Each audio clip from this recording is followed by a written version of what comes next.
Hi, I'm Christina and this is a book review of Bliss Montage by Ling Ma. So this is a short story collection and it was published in 2022. So I was really looking forward to reading this book, and that's because I read Severance by her and I absolutely loved it. I gave it 5 stars and it was one of my best books of 2024. However, I really didn't like this one. I've given it about 2 stars and I just found it really disappointing, really underwhelming, and it really wasn't my cup of tea at all. So just let me tell you a little bit more about it. But yeah, I didn't like this one. It didn't work for me. So the first story is called Los Angeles and it's about a woman and her husband and her 2 children and her 100 ex-boyfriends who live with her. I didn't really like this one at all. It wasn't my cup of tea. I kind of liked the concept of it, that there's, all of her ex-boyfriends are living in this house with her. It's kind of a surreal, absurd kind of idea, but it didn't really work for me. I didn't really get a lot from the story, and I just kind of, it was just a bit of a miss, to be honest. It didn't really do anything for me. So it wasn't really a great start to the book or the story collection for me personally. So the second story is called Oranges, hence, the front cover of the book. And in this story, we see more of one of the ex-boyfriends that was introduced in the first story, and he's called Adam. And he did domestically abuse our main character, and she sees him again after having knowledge of the domestic abuse trial that's happened with him, and she essentially just follows him home to his new house with his new girlfriend.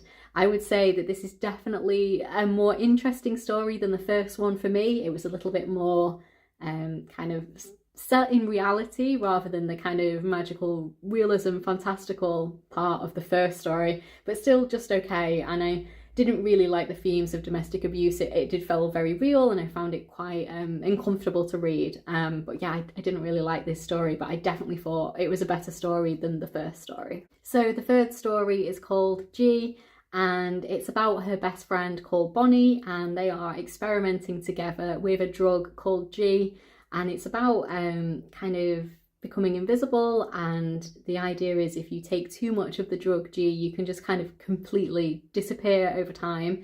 Again, I thought this story was definitely better than the first story. I really wasn't keen on the first one.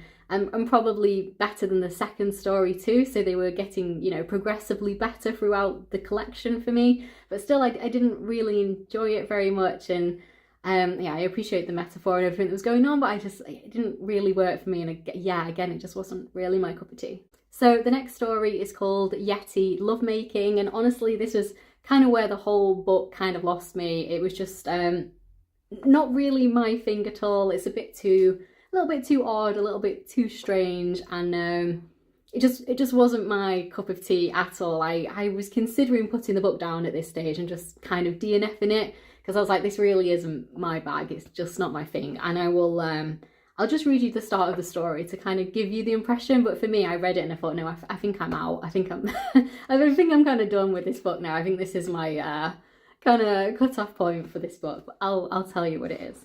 So making love with a Yeti is difficult and painful at first, but easy once you've done it more than 30 times. Then it's like riding a bike.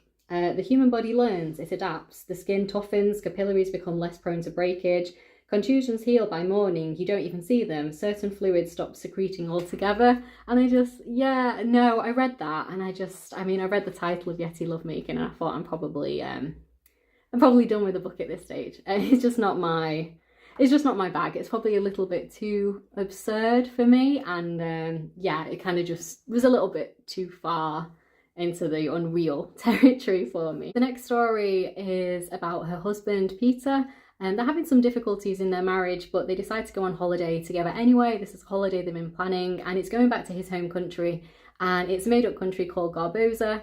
And essentially they're flying there, and then he just kind of abandons her at the airport, and he just kind of leaves her, and they have this kind of ritual that you go into the forest and bury yourself overnight, and something about you will change, that you maybe want to be changed, but you might not survive because you've literally buried yourself in the ground overnight. This was definitely a more interesting story than all of the others. I would say this is probably the one I like the most out of all of them.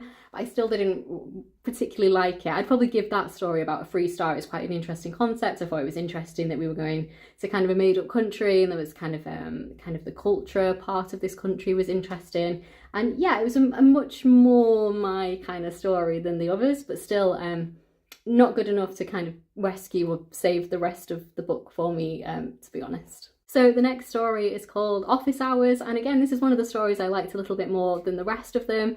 I think the start of the book just really wasn't my bag, and it kind of, you know, up till Yeti Lovemaking, it wasn't really my thing. But then the next two stories were kind of okay. So in this one, she's at university, she has a professor, and she befriends him, and she just starts kind of having lots of different discussions with him about their subject, and then she starts sleeping on his couch sometimes.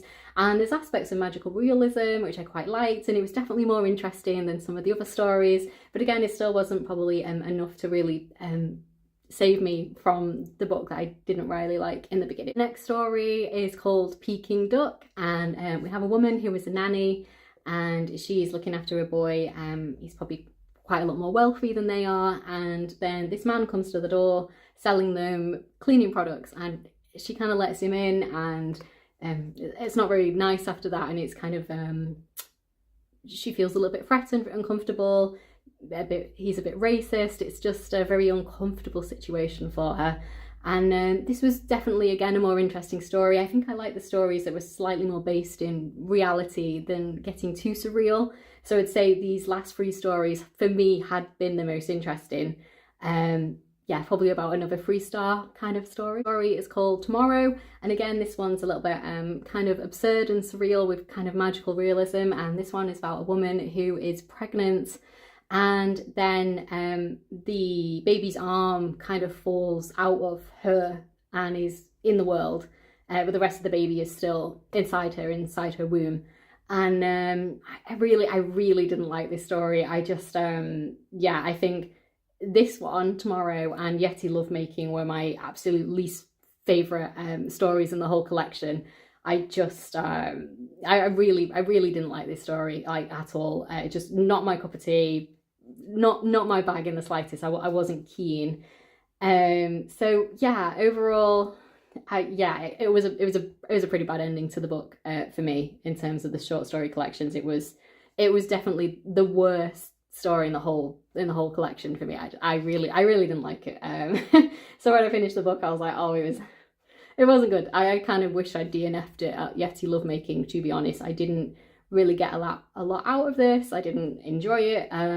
Some of the stories had some kind of interesting concepts, but yeah, it wasn't my thing at all. It might be completely up your street and you really love it, but for me it was just a hard no. So kind of looking at the collection as a whole, the first couple of stories that dealt with domestic abuse, so the one with 100 ex-boyfriends and the one where she kind of follows him home, they were just kind of okay, kind of 2 stars. Wasn't really keen on the themes, found them quite uncomfortable, which I appreciate was probably the point, but didn't really like them.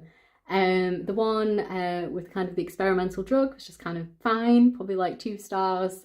And then the ones that I enjoyed a little bit more, the ones that I would give 3 stars, are the ones with the professor and the magical realism. I quite like that one. The one when they went to that made up country and he kind of abandoned her in the airport, I quite like that one, kind of 3 stars. And the one with the nanny, kind of fair, that was kind of a 3 star. They were kind of like just kind of okay, fine. And then the 2 I really didn't like was obviously the pregnant woman one and the Yeti Lovemaking one. Really didn't like them. Probably like a 1 star or just less, to be honest, if I could. So overall, yeah, it's about 3 that I'd probably give like a low 3 star, and then, you know, a few that I'd give like a 2 star, like a low 2 star, and then obviously those 2 that I really didn't like that I'd probably give a 1 star. So I'm kind of rounding it together as like a kind of 2 star. It just wasn't my thing. Probably a little bit too much kind of magical realism for me. Magical realism doesn't always work for me, to be honest. When it gets a little bit too absurd and surreal, it's not always my thing. So I didn't like it at all. To be honest, I really didn't like it. However, Severance is absolutely wonderful.